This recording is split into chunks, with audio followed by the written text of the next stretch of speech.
Hello guys, my name is Chetan. Welcome to Soccer Talk. This is my watch list video where I'll be talking about that place we should target and the place we should avoid based on upcoming game weeks, based on their game week 1 performances or both.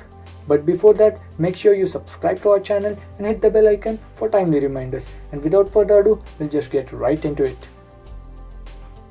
So the first player on my watch list is Everton striker RICHARLISON, who inspired Everton's comeback against Southampton in game week 1 by providing an assist and also scoring a goal. He also created 2 big chances, and even though Rafael Benitez teams traditionally are known for their pragmatic style of play, their defensive ability, but Everton were pretty good going forward thanks to this man RICHARLISON. And even in future games, even if they develop that pragmatic traditional Rafa Benitez style of play, I think RICHARLISON will be the one who provides that attacking spark for Everton, and I think he will be the one who gets more bonus points.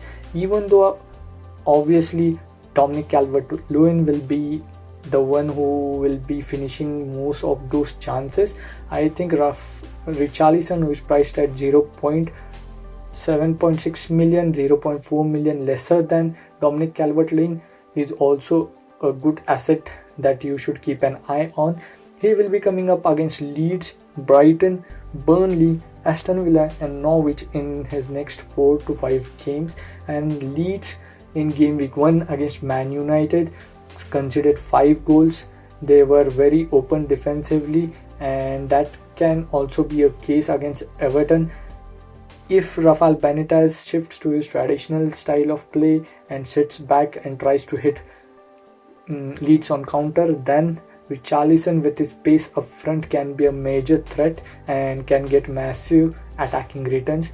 In last game week he got 11 points, and he is most probably the favorite Everton asset to get massive haul in next fixture too.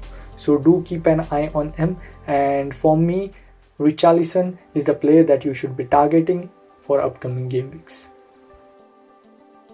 SARR was exceptional for Watford in the 3-2 win over Aston Villa, where he also managed to score a goal. He just destroyed target, and I think he will be doing the same for most of the Premier League's left backs because he is very pacey. He has got lots of tricks, and last season playing in the Championship he has also developed his end product, which has taken his game to just different level. And barring 2 or 3 left backs, I think he can just get better of every single one of them. And most importantly, he is Watford's main man up front. He will be playing in every single game week barring any injuries, and he is the main man up front, so most probably he will be the one getting most number of bonus points. In last game week he managed to get 11 points, where he got 2 bonus points.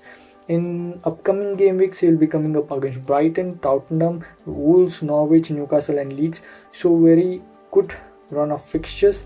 Even though Tottenham looks a tricky one, I think we don't know yet how Tottenham gonna set up this season under Nuno Espirito Santo. They certainly haven't got any good defensive cover there, and certainly SARR can get attacking returns against Tottenham too.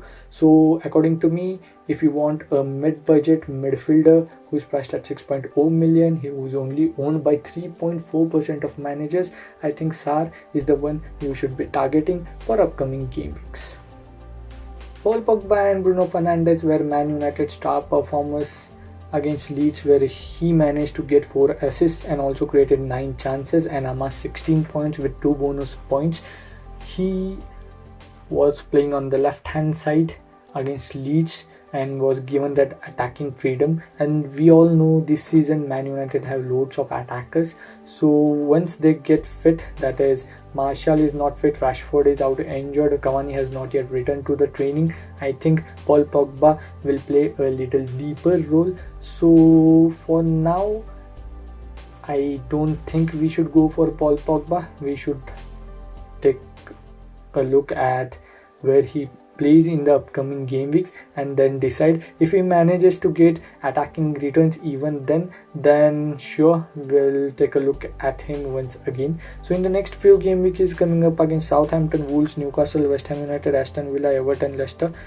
So I think for the first 2 or 3 game weeks he has still the chance to play on the left wing and play that free attacking role, and once those Man United attackers get fit, I think he will play deep.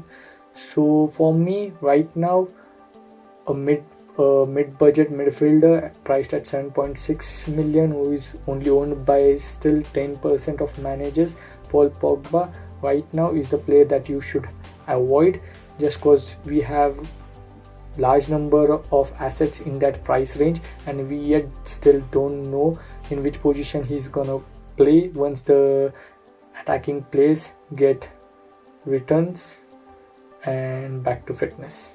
So Paul Pogba is an avoid for now.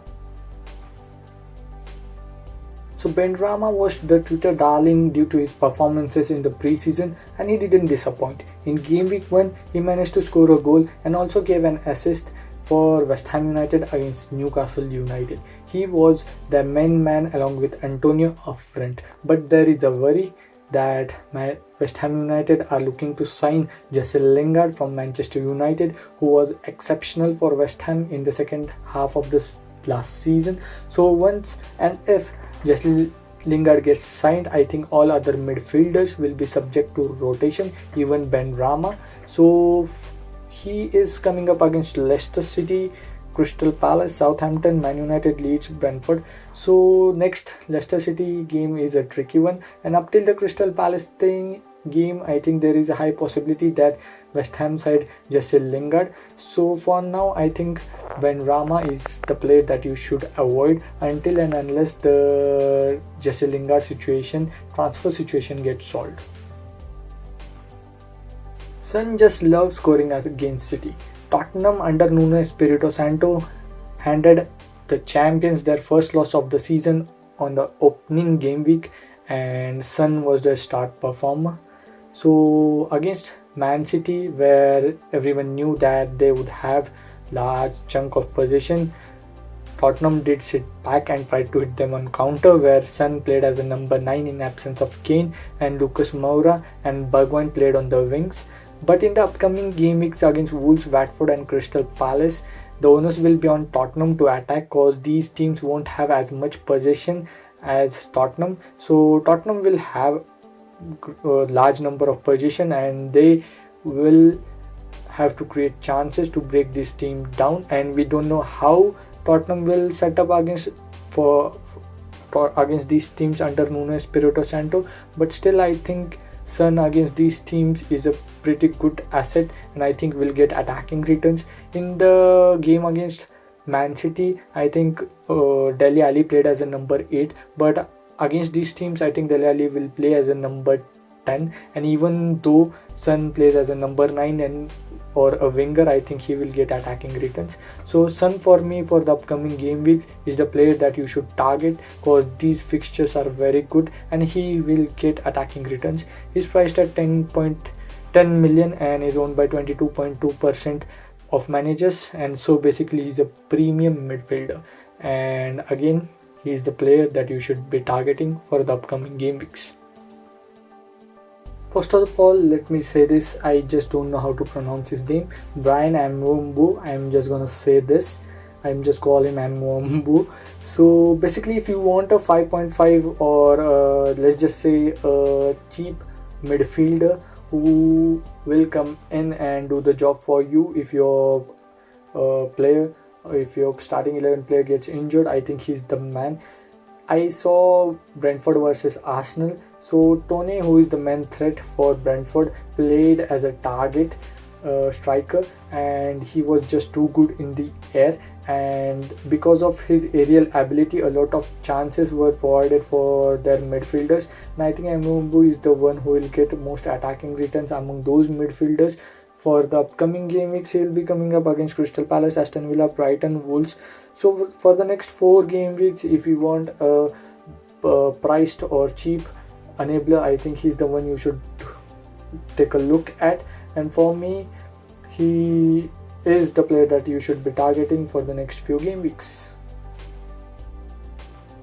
So all the players that I've mentioned earlier obviously are not in my team, that's why they are on my watch list. But Tsimikas is in my team, but I've mentioned this just cause if you're thinking to go for a 4.0 enabler in Tsimikas, just cause he started the full 90 minutes and also got a clean sheet and he plays for Liverpool, I think you should rethink, cause he looked very shaky against Norwich and against Burnley, who are a pretty physical side, who are a very direct side. I think Tsimikas might struggle if he starts, and there is also a chance that Klopp might drop him. And in game week 3 he will be coming up against Chelsea, and then after that there's an international break, and I think up till game week 4 Robertson will get fit.